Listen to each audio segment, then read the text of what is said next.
السلام علیکم. سان ساکن تھی بائی نمرہ احمد. ایپیسوڈ 15. وہ جو کچھ عرصہ پہلے تک اس کے بے بس و لاچار وجود میں جینے کا عزم انگڑائی لینے لگا تھا، ویران وحشت زدہ آنکھوں میں زندگی کی جانب لوٹنے کی امید دکھائی دینے لگی تھی، وہ اب بالکل ہی ختم ہو چکی تھی. اس کے اندر کچھ بہت زور سے ٹوٹا تھا، اور ایسا ٹوٹا کہ اس کی کرچیوں نے ریان عظیم حیدر کے پورے وجود کو لہو لہان کر دیا تھا. یہ اتفاق تھا یا پتہ نہیں کیا، اس نے ہوش میں آنے کے بعد سے اب تک آئینہ نہیں دیکھا تھا. اس کے ڈریسنگ روم اور باتھ روم سے مما نے آئینے اتروا دیے تھے. شاید وہ نہیں چاہتی تھیں کہ ریان اپنا عکس دیکھے. انہی دنوں اچانک ایک شادی آن پڑی. مما، رانیہ اور رنیا کی شرکت ناگزیر تھی. نرس بھی جا چکی تھی. وہ رانیہ کے بغیر تنہا تھا. پہلے تو وہ شادی میں شرکت کے حوالے سے پس و پیش کا مظاہرہ کرتی رہی، مگر نوکروں کی فوج اور بذات خود عظیم احمد کی موجودگی کے باعث وہ بے فکر ہو گئیں. ان کے جانے کے بعد ریان یوں ہی اپنی ویل چیئر گھسیٹتا ہوا لاؤنج میں لے آیا، پھر وہاں سے لان میں جانے ہی لگا تھا کہ دفتن اس کی نگاہ صوفے پر درے آئینے پر پڑی. انیا اپنی تیاری کو آخری ٹچ لاؤنج میں ہی دے رہی تھی، اور وہ غالباً آئینہ واپس رکھنا بھول گئی تھی. کوئی مقناطیسی طاقت سی تھی جو ریان کو صوفے کی جانب کھینچ لائی. اس نے معمول کسی کیفیت میں بے پرواہی سے رکھا گیا وہ آئینہ اٹھایا اور اس میں اپنا آپ دیکھنے کی سعی کی. 10 ماہ پہلے اس نے علی کے کمرے کے قریب دیوار پر نصب آئینے میں آخری بار خود کو دیکھا تھا، اور جو اپنا آخری عکس اسے یاد تھا وہ اس ریان حیدر سے قطعاً مختلف تھا جسے وہ اب دیکھ رہا تھا. یہ وہ نہیں تھا. یہ وہ ہو بھی کیسے سکتا تھا؟ یہ کوئی اجنبی تھا. یہ ریان عظیم حیدر نہیں تھا. وہ بہت ہینڈسم نہیں تھا، مگر اتنا بدصورت بھی نہ تھا جتنا اس وقت شیشے میں نظر آ رہا تھا. اس کی آنکھیں ویسی ہی بھوری تھیں، اور شاید یہ وہ واحد شے تھی جو ویسی ہی تھی. وہ 31 برس کا تھا، بھرپور جوان مرد، مگر لگ بھگ 50 کا لگ رہا تھا. وہ 31 برس کی عمر میں بوڑھا ہو گیا تھا. اس کی آنکھوں کے گرد ہلکی ہلکی لکیریں پڑ گئی تھیں.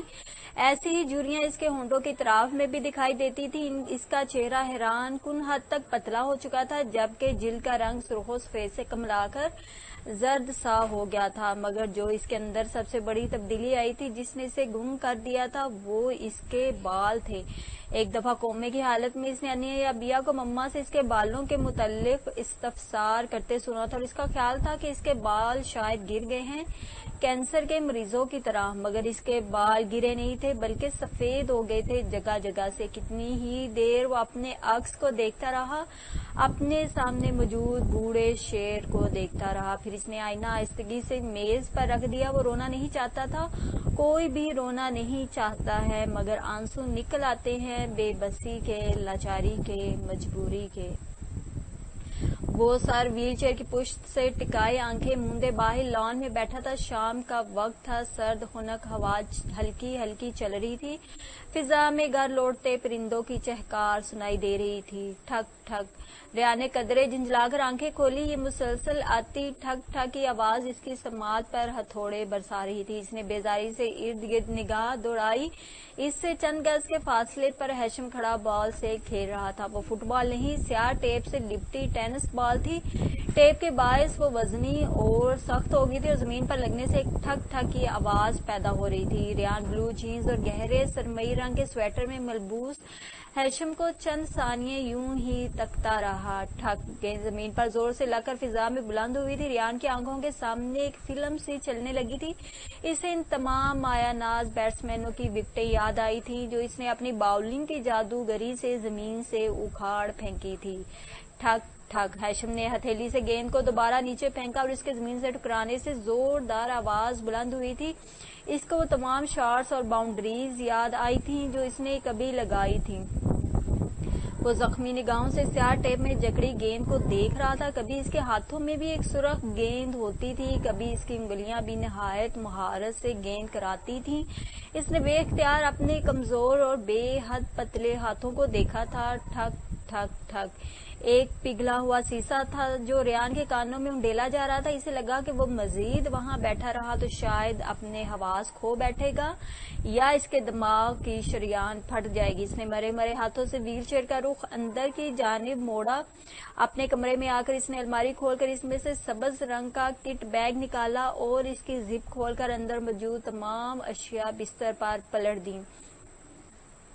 ریبیک کا بیٹ، ایڈیڈاس کے اسپائکس، تھائی پیڈز، پی سی بی کے گولڈن ستارے اور پیپسی کے لوگو والی شرٹ اور اسی رنگ کے ٹراؤزر، سرخ گیند، گولڈن ستارے والی ہیلمٹ اور گہری سبز کیپ، یہ اس کے متاع عزیز تھی۔ کولمبو کی گرمی، کینڈی کی بارشیں، بنگلور کی مرطوب فضا، لارڈز کی ٹھنڈ اور کیریبین کی سمندری پانیوں سے لبریز ہوائیں، اسے سب یاد آ رہا تھا۔ ریان، وہ بری طرح چونک کر مڑا تھا۔ انیا جانے کب اس کے عقب میں آ کر کھڑی ہو گئی تھی۔ ریان نے جواب میں اس انتہائی دکھی نگاہوں سے دیکھا تھا۔ وہ خاموش سی ہو کر اس کا چہرہ دیکھنے لگی، پھر کچھ سوچ کر بولی، رونی، اگر تم سمجھتے ہو کہ اس واقعے نے تمہاری زندگی، تمہاری دنیا بدل ڈالی ہے تو تم غلط ہو۔ تم ایک دفعہ ٹھیک ہو کر واپس جاؤ، دیکھنا سب کیسے تمہارے آگے پیچھے پھریں گے۔ وہ رسانیت سے کہہ رہی تھی، سب بدل گیا ہے انیا، وہ ہکلاتے ہوئے بولا۔ بہت دن بعد وہ بول رہا تھا، but you can change it all. وہ زور سے بولی، تم ایک بار ٹھیک ہو جاؤ تو تم وہی کرنے کے قابل ہو جاؤ گے جو تم ساری زندگی کرتے آئے ہو۔ کیا؟ ریان نے الجھن سے اسے دیکھا۔ انیا نے ایک ٹھنڈی سانس لی تھی۔ بدلہ، تم ہمیشہ بدلہ لیتے آئے ہو، برابر کا بدلہ۔ اب بھی وہی کرو، جنہوں نے تمہیں بے وقت کیا ہے، تمہیں غیر اہم جانا ہے، ان سے بدلہ لو۔ چیئرمین پی سی بی سے بدلہ لو، اپنی اہمیت ان پر ثابت کرو، انہیں بتا دو کہ تم کمزور نہیں ہو، اپنی بقا کے لیے لڑو۔ ریان، وہ اس کے سامنے بیٹھ گئی اور دونوں ہاتھ منت کے اس انداز میں اس کے گھٹنوں پر رکھ دیے۔ بقا کی جنگ ہمیشہ خود لڑنا پڑتی ہے۔ ریان خاموشی سے اسے دیکھ رہا تھا۔ اس کے لب بھینچے ہوئے تھے مگر وہ پوری توجہ سے اس کی بات سن رہا تھا۔ اس رات اس نے صرف انیا کی باتوں کو سوچا تھا۔ بدلہ لینا اس کی عادت نہیں، فطرت تھی، اور انسان لاکھ کوشش کر ڈالے اپنی فطرت بدل نہیں پاتا۔ بدلہ لینے کی پلاننگ کرتے ہوئے اس کے دل و دماغ کی جو حالت ہوتی تھی، جو چنگاریاں سی آنکھوں میں بھر آتی تھی، آج بھی اس کے ساتھ ایسا ہی ہو رہا تھا۔ اس نے فیصلہ کیا تھا کہ وہ جلد از جلد ٹھیک ہو جانے کی کوشش کرے گا، لیکن اس کی صحت یابی مکمل طور پر اس کی ول پاور پر انحصار نہیں کرتی تھی۔ وہ کب اور کیسے ٹھیک ہوتا ہے، اس کا فیصلہ صرف ایک ذات کے ہاتھ میں تھا۔ جلد پر زخم آئے تو بھر جاتا ہے، دماغ پر آئے تو کبھی نہیں بھرتا۔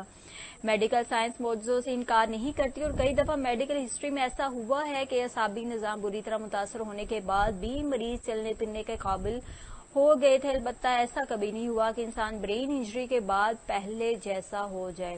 ریان کا زخم بہت زیادہ مہلک نہیں تھا۔ اسے پاکستان کے بہترین نیورولوجسٹ اور فزیشین کی ٹیم ملی تھی۔ وہ خود بھی اپنی تمام تر ول پاور بروئے کار لا رہا تھا، اور سب سے بڑھ کر وہ ایتھلیٹ رہا تھا۔ ان تمام پلس پوائنٹس کے باوجود اس کی جسمانی حالت بحال ہونے میں 2.5 سال لگے تھے۔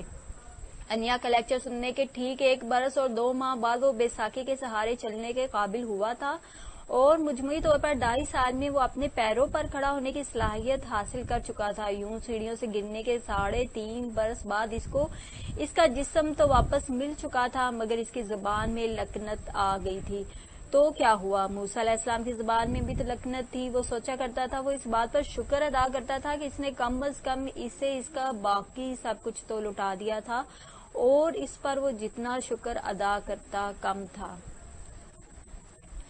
کبھی کبھی میں سوچتا ہوں مما، ہم انسان بہت ناشکرے ہوتے ہیں، شر کو ایسے مانگتے ہیں جیسے خیر کو مانگنا چاہیے۔ وہ ٹھہرے ہوئے لہجے میں اٹک اٹک کر کہہ رہا تھا۔ مما نے اپنی گود میں سر رکھے ریان کو دیکھا اور نرمی سے اس کے بال سہلائے۔ پتہ ہے ریان، ناشکری انسان کی سرشت میں شامل ہے۔ صحت یاب ہو کر کبھی طبیب کی یاد نہیں آتی۔ اس کی کشتی طوفان میں پھنس جائے تو اسے صرف خدا یاد آتا ہے۔ پھر وہ خدا اپنے مجبور و بے کس بندے کو سمندر سے نکال کر خشکی پر لے آتا ہے تو بندہ یکدم سب کچھ فراموش کر دیتا ہے۔ اللہ ان کو زیادہ عزیز رکھتا ہے جو سکھ میں بھی عاجزی اختیار کیے رہتے ہیں۔ مجھے یاد ہے مما، آپ بچپن میں کہا کرتی تھی کہ ہمیشہ یہ دعا کیا کرو کہ اللہ ہمیں کسی کام محتاج نہ کرے، اور میں نے کبھی یہ دعائیں نہیں کی، کبھی امپورٹنٹ ہی نہیں جانا۔ وہ آنکھیں موندے کہہ رہا تھا، بیٹا ہمیشہ دعا صحیح مانگنا چاہیے، کبھی یہ مت مانگنا کہ اللہ صبر عطا کر، صبر کی دعا کبھی مت کرنا۔ کیوں؟ ریان کو حیرت ہوئی تھی، کیونکہ صبر انسان مصیبت میں کرتا ہے۔ جو شخص اپنے لیے صبر مانگتا ہے اللہ اس پر مصیبتیں نازل کرتا ہے۔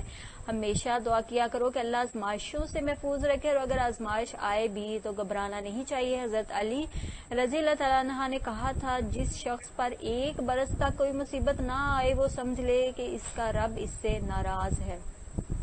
ریان نے چونک کر آنکھیں کھولی اور انہیں دیکھا، پھر گہری سانس لیتے ہوئے بولا، کم از کم میرا رب مجھ سے ناراض نہیں ہے۔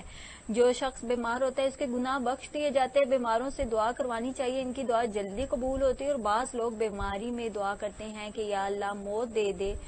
انہوں نے تعصب سے سر جھٹکا، مما میں نے کافی عرصہ ہوا اس ایکسیڈنٹ سے پہلے ایک خواب دیکھا تھا۔ میں نے دیکھا تھا کہ مجھے میرے بھائیوں بہنوں اور باپ نے قبر میں اتار دیا ہے، مگر ماں ان میں شامل نہیں تھی۔ وہ اس لیے کہ جب تم کومے میں گئے 6واں ماہ ہو گیا تھا تو سب تمہاری طرف سے مایوس ہو گئے تھے سوائے تمہاری ماں کے، صرف میں تھی جو کہتی تھی کہ میرا بچہ ٹھیک ہو جائے گا۔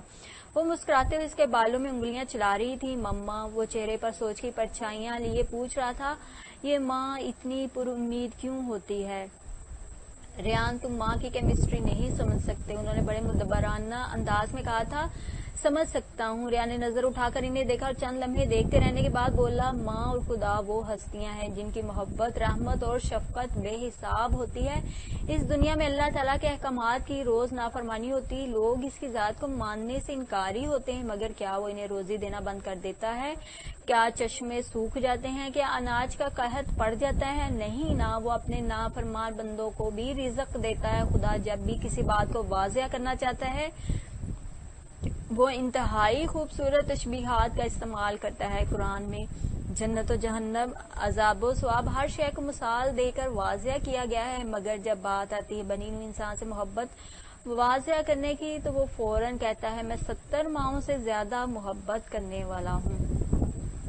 اللہ کسی اور کی مثال دیتا ہے، شوہر کی محبت، بھائی کی محبت، بہن کی محبت، بیوی کی محبت، دوستوں قرابت داروں کی محبت سے اپنی محبت کا موازنہ کرتا، مگر نہیں، اس نے ماں کی مثال دی، کیونکہ دنیا میں سب سے زیادہ بے غرض، بے لوث اور قابل اعتبار محبت ماں کی ہے۔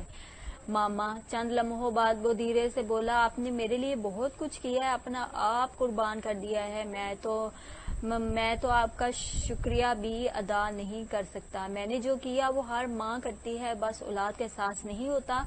جب بچہ پیدا ہوتا ہے تو شروع کے 3-4 برس ہر ماں وہی کرتی جو میں نے پچھلے 3.5 برس کیا، مگر بچے اس وقت شعور کی منزل پر نہیں پہنچے ہوتے جس وقت وہ باشعور ہوتے ہیں۔ انہیں ماں کی جو سروس نظر آتی وہ 24 گھنٹے ڈیوٹی کرنے والی ایک نوکرانی کی سی ہوتی ہے، ہر وقت ایک گن چکر بنے رہنا، مگر اولاد چونکہ اس فیز سے نکل چکی ہوتی ہے جب ماں صرف ان کے لیے سب کچھ کرتی تھی تو انہیں فیل نہیں ہوتا۔ بچے بڑے ہو جاتے ہیں اور ماں باپ بوڑھے، بچے اپنی دنیا میں مگن ہو جاتے ہیں، رہائش الگ کر لیتے ہیں اور اس وقت یہ نہیں سوچتے کہ ان کے پاس تو مصروف رہنے کے لیے کئی دلچسپیاں ہیں، مگر ان کے والدین کی واحد دلچسپی تو وہ خود تھے، اور جب ان کی اولاد بڑی ہو کر دنیا کی بھول بھلیوں میں گم ہو جاتی ہے تب انہیں 2 بوڑھے وجود یاد آتے ہیں، مگر تب تک بہت دیر ہو چکی ہوتی ہے۔ لیکن مما آج جس عمر میں نے آپ کی محبت کی گرمائش محسوس کی اور آپ کی مشقتیں دیکھی ہیں، مجھے اپنا وجود آپ کے احسان تلے دبا ہوا محسوس ہوتا ہے۔ اس کا لہجہ عجیب سا ہو گیا تھا۔ پتہ ہے مما مجھے کیا لگتا ہے؟ مجھے لگتا ہے کہ میں تو کبھی آپ کے سامنے اونچی آواز میں بات بھی نہیں کر سکوں گا۔ میں کتنا غلط سوچتا تھا کہ آپ مجھ سے محبت نہیں کرتی۔ اتنا منفی نہیں سوچو ریان، انہیں پیار سے تنبیہ کی۔ منفی؟ اس نے زیر لب دہرایا اور اپنا سر ان کی گود سے نکال کر سیدھا ہو کر بیٹھ گیا۔ میں کل ہاریہ کی طرف جاؤں گا۔ ہاریہ کی طرف؟ مما نے بویں سکیڑی، کیوں؟ داؤد صاحب نے شروع کا پورا سال طلاق کا مطالبہ جاری رکھا تھا، مگر جیسے جیسے ریان کی حالت میں بہتری آتی جا رہی تھی انہوں نے خاموشی اختیار کر لی تھی۔ بس ایسے ہی بہو ہے وہ اس گھر کی، اسے واپس آنا چاہیے نا۔ وہ مبہم سے انداز میں دیواروں کو گھورتے ہوئے بولا، ہاں ٹھیک ہے، اچھا ہے۔ وہ خوش ہو گئی تھی۔ مما آپ نے کبھی کتے کی دم دیکھی ہے کیا؟ انہوں نے حیرت سے اسے دیکھا۔ ہاں، وہ کچھ سنبھل کر بولی، وہ 100 سال بھی نلکی میں پڑی رہے تو ویسی ٹیڑھی ہی رہتی ہے، جیسے کھوئے کھوئے انداز میں کہہ رہا تھا۔ رانیاں الجھی ہوئی نظروں سے اسے دیکھنے لگیں۔